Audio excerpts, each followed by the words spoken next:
The days leading up to Armageddon will be nothing like what we are being told it will be. The world is going back to the Stone Ages, people, in the upcoming days. Now, before you hit that stop button, remember, he that answereth a matter before he hears it, it is folly and a shame to him. So sit back and listen up. Looking at the context of certain prophecies in the Tanakh, it is painstakingly clear the use of weapons, electricity, etc. is out of the question. This will set in motion the cascade of evil plagues upon the earth, and a race war will emerge. You don't believe me? Zechariah 14:13. Quote, "And it shall come to pass in that day that a great tumult from Yah shall be among them, and they shall lay hold every one on the hand of his neighbor, and his hand shall rise up against the hand of his neighbor. And Judah also shall fight at Jerusalem." Example. I put that last verse in to prove this will be more than one skirmish here in America and also at Jerusalem. Zechariah 9:12-15. Quote, "Turn you to the stronghold, ye prisoners of hope. Even today do I declare that I will render double unto thee, when I have bent Judah for me, filled the bow with Ephraim, and raised up thy sons, O Zion, against thy sons, O Greece, and made thee as a sword of a mighty man. And Yah shall be seen over them." Say that again. "And Yah shall be seen over them, and his arrow shall go forth like the lightning, and Yah shall blow the trumpet, and shall go with whirlwinds of the south. Yah of hosts shall defend them, and they shall devour and subdue with sling stones, and they shall drink and make noise through wine, and they shall be filled like bowls, and as the corners of the altar." Example. Surely we know this has not happened yet. Surely we know this is not talking about a bunch of Israeli bankers, doctors, jewelers, and accountants. This passage also sheds light on the conditions of the earth after Yah shakes the heavens. We'll be using sling stones by then. We know sling stones is not an allegory for modern weapons because that allegory was already used, likening the African American army as its arrow and Ephraim as its bow. And those are the people, those are the Israelites that are still living in Africa. Caveat, I got a question. Why do I hear these guys going around saying that these Dominicans and the Mexicans and the Indians are the 10 tribes of Israel? That's crazy. That's nuts. The scriptures tell you exactly where they at. They was moved on the other side of the Great River. That's the River Euphrates that runs from Egypt all the way down to the Sudan. And it tells you, is it 1 Kings and 2 Kings, where the Assyrian king came and deported them? He didn't come and enslave them. He had a whole thing about this musical chairs with people of his conquered lands. He just moved them to another area of his land.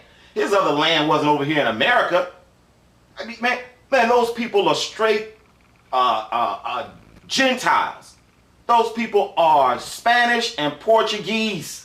They got their own damn island, their own nations, for heaven's sakes. So, man, y'all need to cut that crap out, man. No, his people were supposed to be in oppression. Us and the 10 tribes were already gone. They were living in Africa when we got there and were sold. They were already there.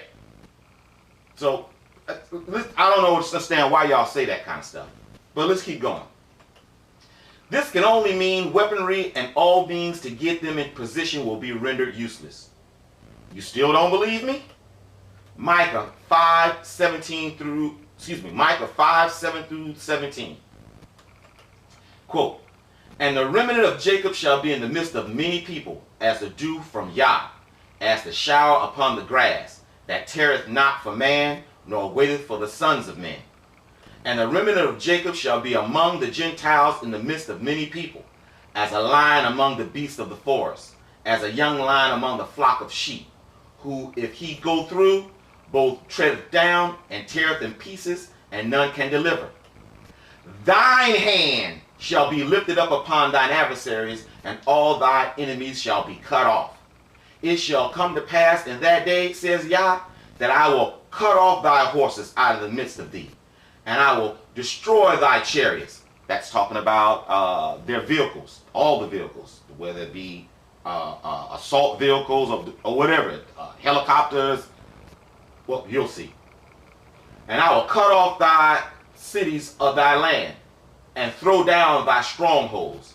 I will cut off witchcrafts out of thine hand. That's the technology. All this technology and stuff is nothing but witchcraft. I did a video on that. Nothing but witchcraft. And they shall be no more soothsayers.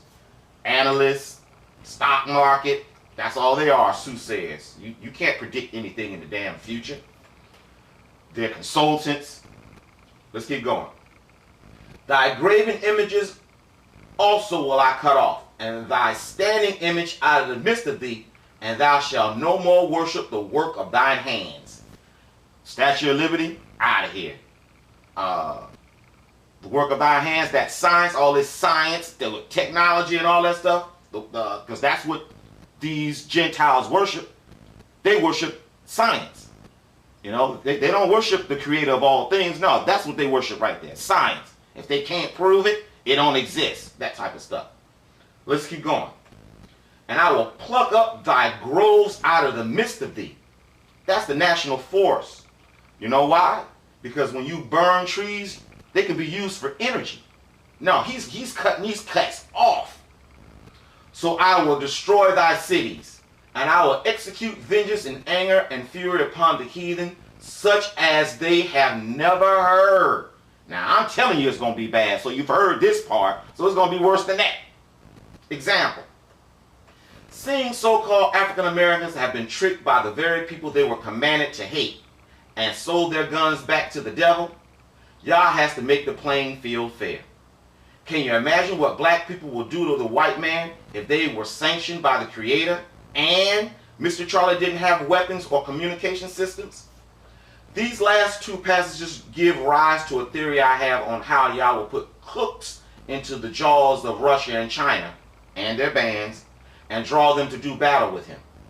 By saying putting hooks into their jaws can only mean they did not want to come, but because of an outside source, they have no other choice.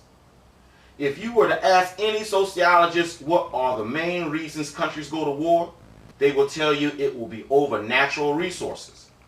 I know most Christians do not believe in the book of Enoch, believe the book of Enoch is scripture, but looking at how much it is quoted in the Bible, it is safe to say the people of that time sure did. Within the book, it gives an account to why the Creator had to bring about Noah's flood. It states the Creator turned the giants, mighty men, against one another through the means of a shortage of resources. It got so bad, the Nephilim were eating people like fried chicken. America invaded Iraq because of what? Oil. The entire continent of Africa is being raped for what? Natural resources. The natives of the Amazon are being slaughtered for what? Natural resources. I can go on and on and on. I'm thinking the same thing will apply for the days leading up to the days of Yah's wrath. Let me explain.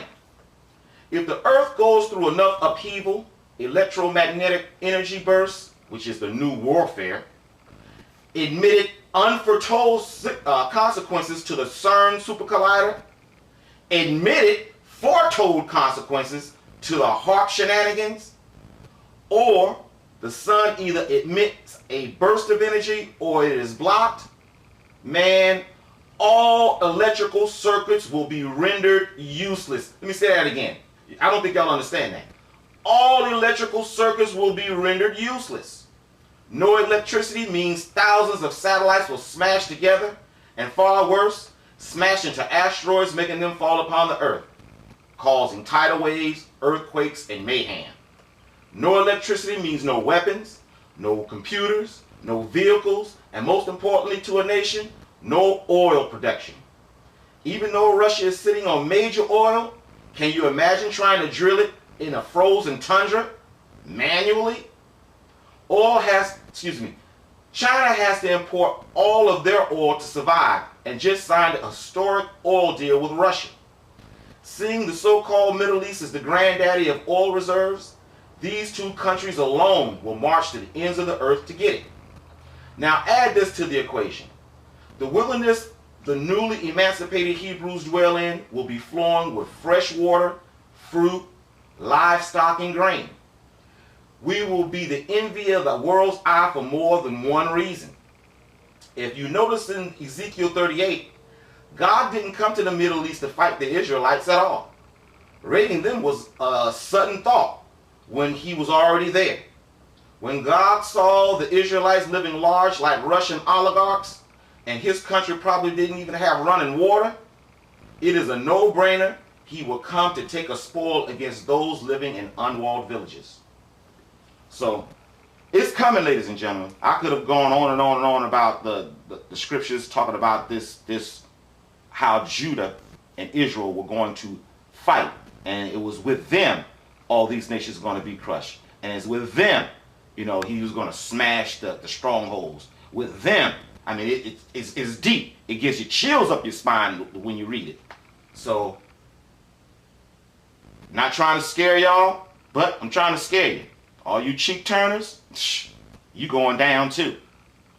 Don't hold back the sword. It tells you that. When he sanctions us, you better not hold back your sword. All right. Thank you for looking at this one, and look for the next.